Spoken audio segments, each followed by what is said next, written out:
Hi everyone, my name is Chantal Mills and I am the owner and head trainer of the Ottawa Canine School. And I specialize in reactivity, not in filming, so please forgive the lighting and the setup. I'm really doing my best here. So you've signed up for the Reactive Rover class, and chances are you've already attended the 2-hour seminar that we've hosted. And now you are ready to start class, and you probably have some questions, and I hope that they will be answered in this introductory video. So the class itself is going to be done all indoors, limited to 6 dogs, and we have 2 instructors there for safety and to make sure that it's a positive experience throughout the 6 weeks of classes that you're going to have. We want to keep it safe and positive for everybody.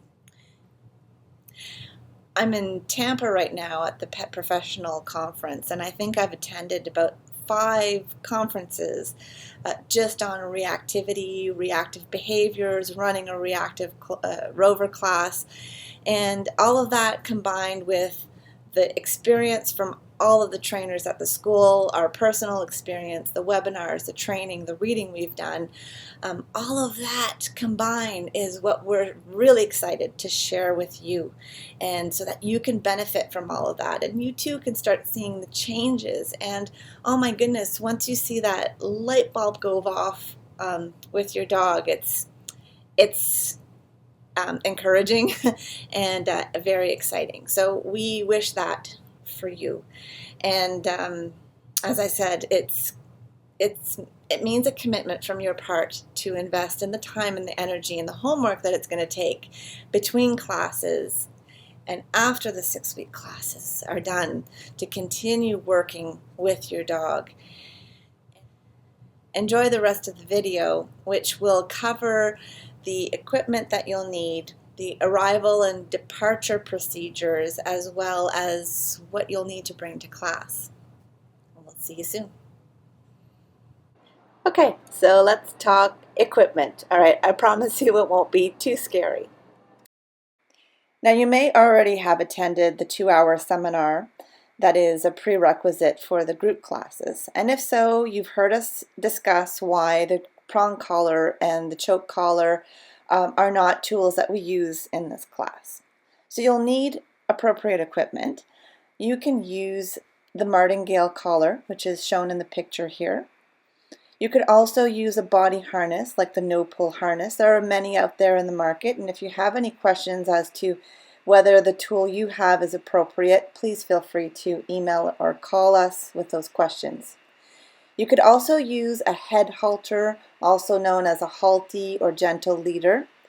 The only thing we will advise if you are using this tool is to make sure your dog is very comfortable with it before you come to class.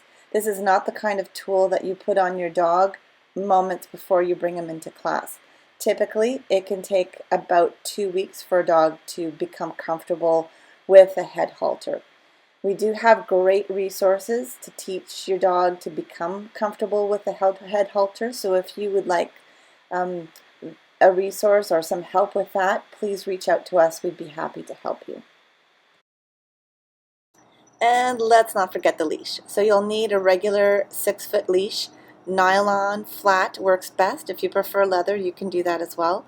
But please, no retractable leashes. One thing that we've learned over the years is that reactive dogs can also be quite sound sensitive.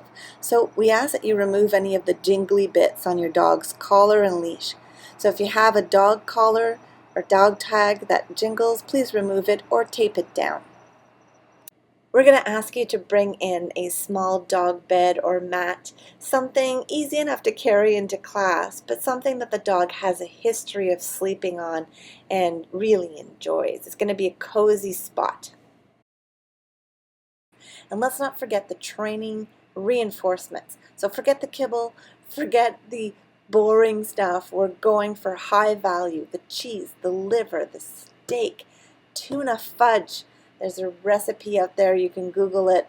We've also left it out here if you want to copy it down or just take a picture of your screen. Dogs go crazy for this. So you're going to need a lot of food. especially in the first weeks, because we're going to work on that classical conditioning we talked about. We're going to try to change that association of seeing the scary thing, but we're going to pair it with something amazing. And so your food that you're going to use has to be amazing. When I took the class with my dog Everest, I spent quite a bit of time beforehand experimenting with what he really enjoyed. And it turned out that cat food was a big hit. Dehydrated cat food was an even bigger hit. And the wet food that comes out of cans was the ultimate. So that's what I used. And we used it for the first few weeks just to get him to associate being surrounded by dogs was a good thing. And then we could start reducing the amount of food. So when you do come to class, bring a lot of food, and preferably not in something that makes noise. So avoid the plastic baggies. Have a pouch, have a Tupperware container, that kind of thing. But please come prepared with a lot of variety. Okay, so you have all your equipment, you're ready to go. What do you do when you come to class? Obviously, this is not a typical class. You can't just walk in with your dog. We have a group of up to six reactive dogs. We don't want them meeting in the parking lot for obvious reasons. We want to give them a break from reacting, and we want them to come in as comfortable as they can be.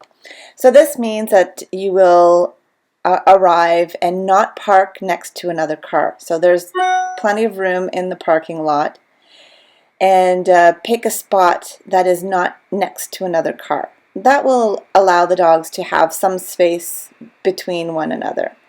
When you do arrive, leave your dog in the car, and you can stand outside of the car, assuming it's not too cold or rainy or hot. If it is a hot day, you can let your car run so that your dog does get air conditioning. What we're trying to avoid is dogs going out for a quick pee break before class. So your dog must stay in the car, and you can stand beside the car. Wait for one of us to go out to the car to get you, and we will escort you and your dog into class. So that's how the arrivals come. We also ask that you arrive on time. So not too early, because there will probably be a class that's going to be let out before yours. And again, we're trying to prevent the dogs from reacting, especially those that are dog reactive. So arrive right on time. If your class starts at 2, be there at as close to 2 as possible.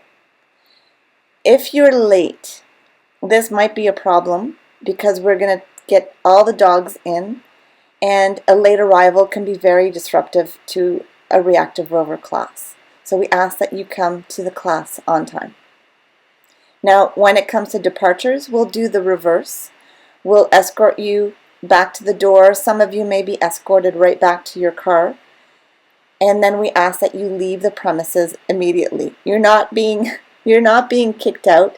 It's just that again, the potty break, all those things should be done once you're home or in a space where there are no other potential dogs around that your dog may react to.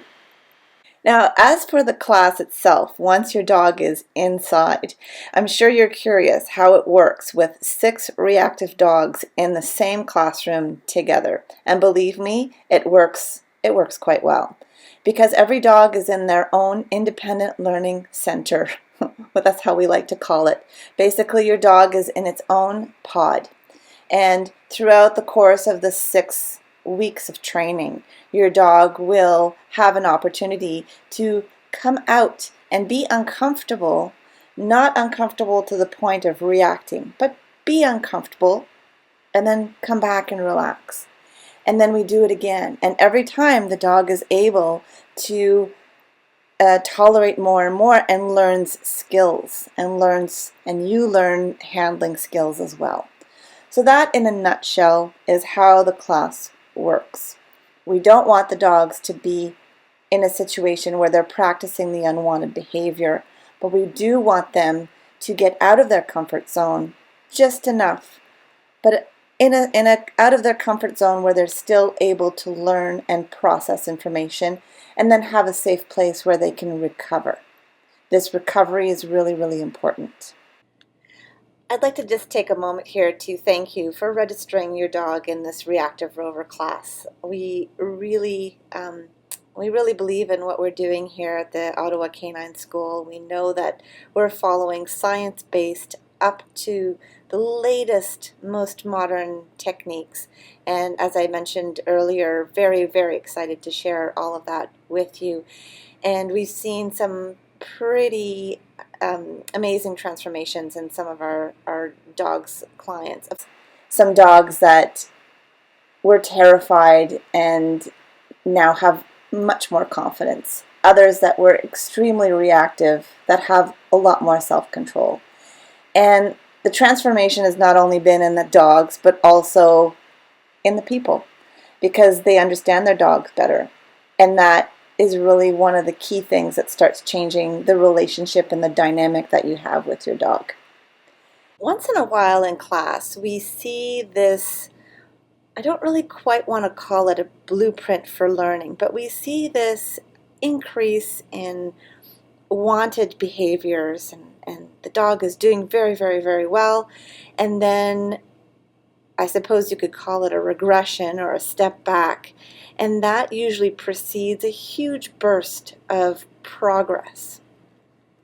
I used to be really discouraged when I saw this, and now I've learned to see this as maybe even an exciting thing, because it's usually a predictor that things are about to get a lot better.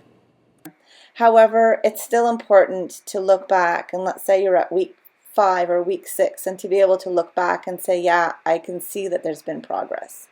And the progress will depend on the dog, and of course it'll depend on the work that's been put in as well. But the progress might be baby steps, or it might be huge strides, or it might be a little combination of both, depending on what specifically we're looking at when it comes to the behavior we've been trying to change. This probably won't come as a surprise, but there will be homework assigned at the end of every week. This homework you'll receive by email. And it's important to do the homework, obviously, because coming to class an hour a week is not what's going to help your dog become the dog that you want him or her to be. And as we've mentioned quite a few times already, the work that you do with your dog, the effort and the time that you put in is going to have a direct impact on the results that you see with your dog. And so it's really important that you do the homework, and it's not that difficult. It's just you need to be committed to the time that it may take to do it.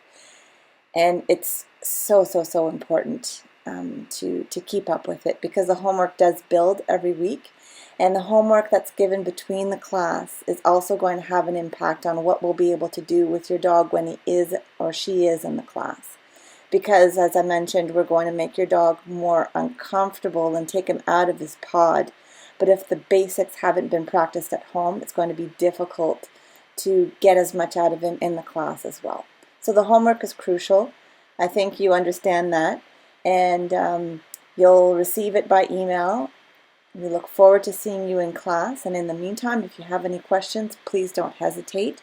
We look forward to meeting you and escorting you into your first class.